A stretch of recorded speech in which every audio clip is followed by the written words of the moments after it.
ma première question, c'est est-ce que vraiment les causes de cette augmentation de l'énergie, ce sont les causes que nous donnent les grands pays européens?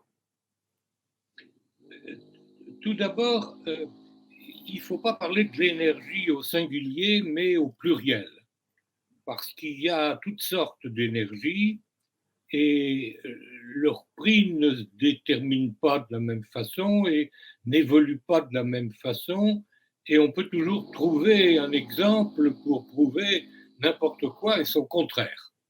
Donc il faut être prudent et, ou plus exactement, il faut être nuancé et euh, préciser de quelle énergie on parle.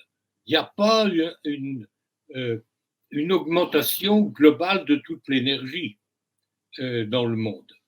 La plus importante d'entre elles, qui est probablement le pétrole, ne connaît pas actuellement un prix particulièrement élevé. On est aujourd'hui du côté de 85 $ le baril.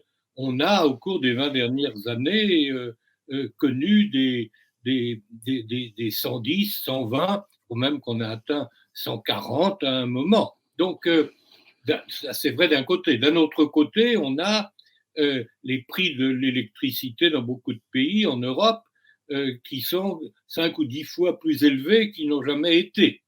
Donc,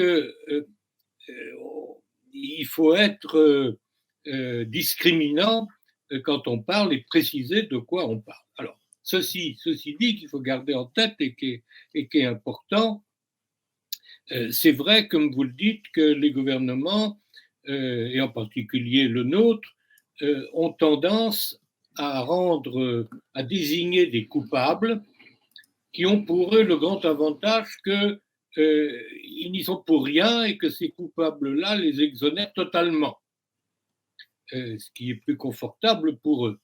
Mais ce qui est malheureusement, pas malheureusement d'ailleurs, mais ce qui est inexact. Alors j'en ai identifié 4, mais il y en a peut-être d'autres. Le premier, c'est de dire que, bon, ce que beaucoup de gens disent, c'est le point de vue malthusien, de dire il y a, comme on prélève de plus en plus de pétrole ou de gaz ou de charbon, il y en a de moins en moins, il y en aura de moins en moins, et donc il sera de plus en plus coûteux à extraire, et donc on a là un motif d'augmentation des coûts. Cet argument ne vaut rien. Ça fait 2 siècles que les gens nous prédisent qu'on va manquer de tout, ou ce qui revient au même que le prix de n'importe quoi va s'envoler, et rien de tel ne se produit. Pourquoi? Parce que on a des progrès techniques qui permettent de compenser la réalité physique qui existe parfois derrière cette affirmation. Mais si vous prenez la plupart des combustibles fossiles, les réserves que l'on a aujourd'hui sont aussi importantes que celles qu'on avait il y a 50 ans. Ça veut dire que c'est pas vrai qu'il y en a de moins en moins et donc que c'est de plus en plus cher. Donc cet argument-là, qui est très employé, qui l'est par beaucoup de gens, et qui voient dans la nécessité de se serrer la ceinture ou de diminuer la population depuis Malthus, qui voit la seule politique à suivre, cet argument-là ne vaut pas cher. Alors, juste pour vous couper et pour expliciter un peu les choses, l'idée que donc moi j'ai 48 ans, l'idée qu'on arrive au pic du pétrole, je l'entends depuis les années 2000. Hein, c'est-à-dire que ça fait 20-25 ans qu'on me dit qu'on arrive au pic du pétrole. Bon. Et en fait, quand vous dites qu'il y a la même quantité qu'il y a d'énergie fossile aujourd'hui qu'il y a 50 ans, c'est juste que, enfin, si je ne me trompe pas, c'est juste qu'en fait, la technique s'est améliorée. Donc, on peut aller chercher du pétrole dans des eaux beaucoup plus profondes, ce qu'on n'était pas capable de faire avant. On est capable de trouver du pétrole de schiste, ce qu'on n'était pas capable de faire avant. Donc, en fait, effectivement, on utilise du pétrole et dans ce sens, il y en a de moins en moins, mais il y a plein de pétrole qu'on n'était pas capable d'aller chercher avant et que maintenant, on sait aller chercher. Et ça va probablement durer encore très longtemps, cette histoire. Absolument. C'est ça, hein? Absolument. Voilà. C'est exactement ça. C'est exactement ça. Et on a la même chose dans beaucoup d'autres domaines, comme celui de l'alimentation, où on nous dit qu'on va tous mourir de faim, surtout si la population continue d'augmenter. Donc ça, c'est une mauvaise justification, explication. Alors il y en a une deuxième qu'on met sur la table, c'est la guerre à l'Ukraine. Il ne faut pas dire la guerre de l'Ukraine, la guerre entre la Russie et l'Ukraine. Il y a une guerre de la Russie à l'Ukraine. C'est un détail, mais qui a, moi, pour les Ukrainiens, son importance. Alors, vous avez beaucoup de gens qui vous disent que la cause, c'est la guerre que fait la Russie et les sanctions que l'Occident a prises pour punir la Russie. C'est pas totalement absurde, mais c'est globalement inexact. D'abord parce que ça n'a rien à voir avec des sources d'énergie comme le pétrole ou comme le charbon. Il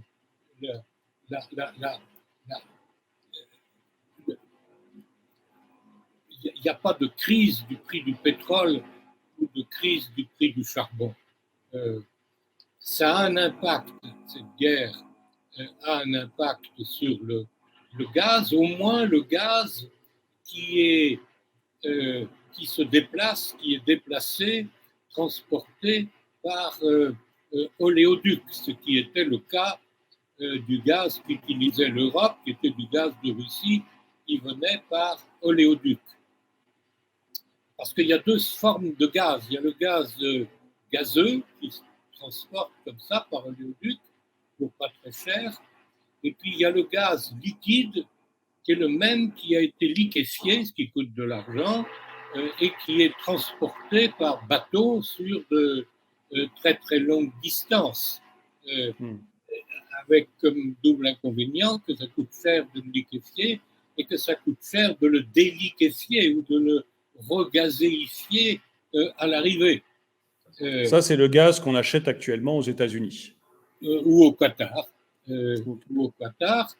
Et il s'est trouvé que l'Europe, ou plus exactement l'Allemagne, et aussi des pays comme l'Autriche et l'Italie, étaient très dépendants du gaz gazeux qui arrivait par oléoduc et qui arrivait principalement de Russie. Alors il se trouve qu'il n'arrive plus, ou beaucoup moins. Pendant longtemps, il a continué à arriver, même encore aujourd'hui. Je crois qu'il y a des gazoducs qui fonctionnent, hein. Mais le fait est que dans le cas de l'Allemagne en particulier, il y a un manque d'un gaz dont l'Allemagne a le plus grand besoin pour toutes sortes de raisons, et que comme elle n'en a pas beaucoup, comme elle en a de moins en moins, et que la demande est restée à peu près la même, les prix se sont envolés. Et qu'on avait commis l'erreur de s'accrocher à ce marché-là, pour des raisons sur lesquelles on reviendra peut-être, et donc que la France, comme d'autres pays européens, voit que elle a du gaz qui coûte très cher, et comme ce gaz en partie sert à produire de l'électricité, le prix de l'électricité flambe lui aussi. Donc ça, c'est vrai qu'en ce sens-là, la situation gazière de l'Europe, qui n'est pas indépendante de la guerre que mène la Russie et des sanctions surtout qu'on a appliquées, c'est vrai que ça contribue, mais d'une façon qui sera sans doute temporaire, ça contribue à l'augmentation des prix. D'un autre côté, cette même guerre en Russie, cette même guerre de la Russie, elle a pour effet d'affecter l'économie de beaucoup de pays, de l'Ukraine d'abord, de la Russie aussi, et des pays européens qui voient leur PIB stagner, dans certains cas, le cas de l'Ukraine et même de la Russie, décliner. Ce qui est très bon pour maintenir le prix des énergies à un niveau plus bas. ça exerce un effet, il y a un effet dépressif lié à cette guerre qui ne peut pas ne pas vouer à la baisse des prix. Donc, faire de cette guerre la cause principale des problèmes qu'il y a sur les prix, en effet, actuellement, est tout à fait excessif. Il y a un troisième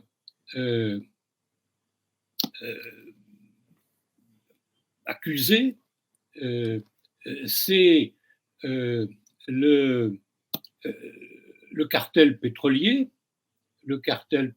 qui existe, l'OPEP, qui est d'autant. Alors, la raison d'être d'un cartel pétrolier, c'est de faire monter les prix.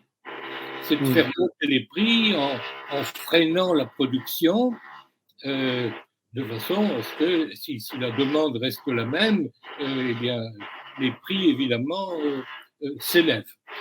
Et c'est la raison d'être.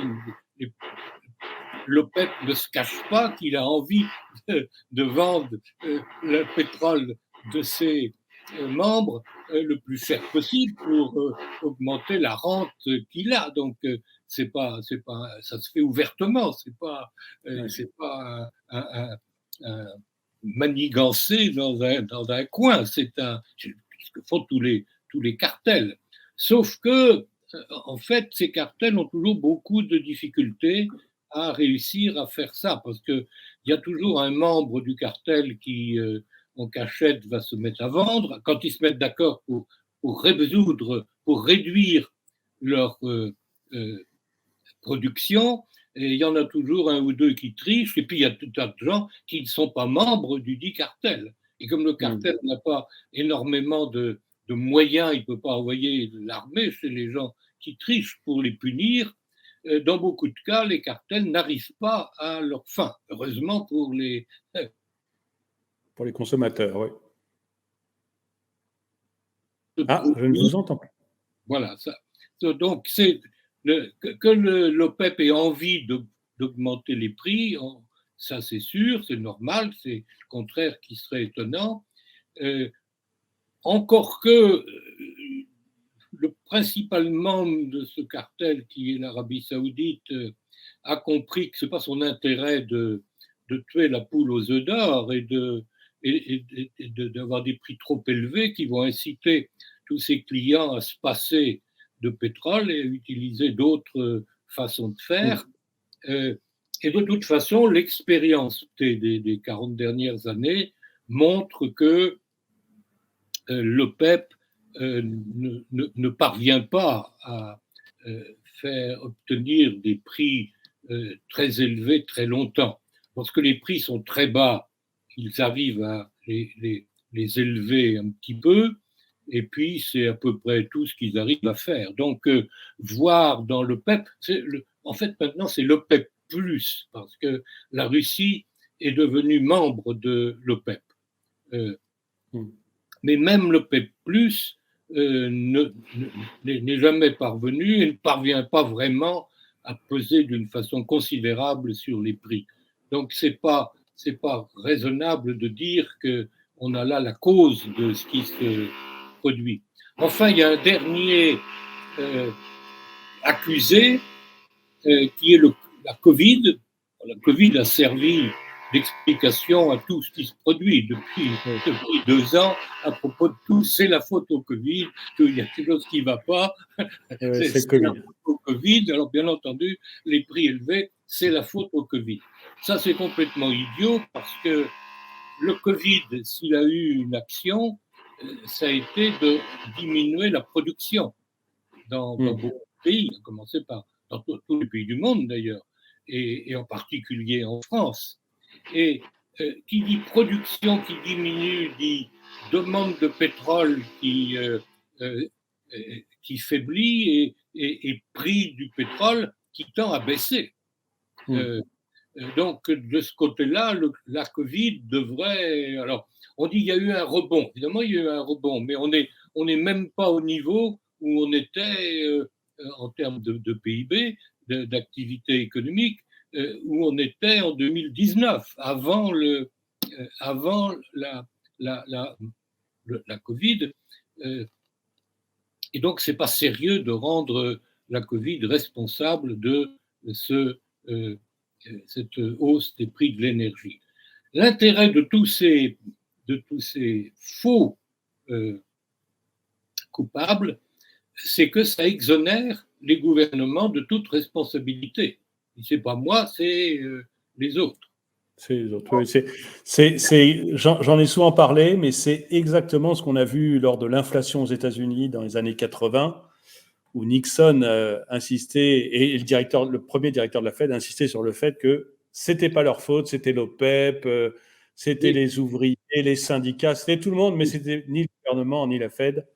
C'est toujours le cas, c'est jamais Vous le cas. seriez chargé de la communication du gouvernement, vous ne diriez rien d'autre. Voilà. Mais si vous êtes extérieur et honnête, vous êtes obligé de dire que c'est pas ça et qu'il faut chercher ailleurs et qu'il faut chercher plutôt du côté de l'action des gouvernements, d'une autre et puis de beaucoup d'autres aussi d'ailleurs.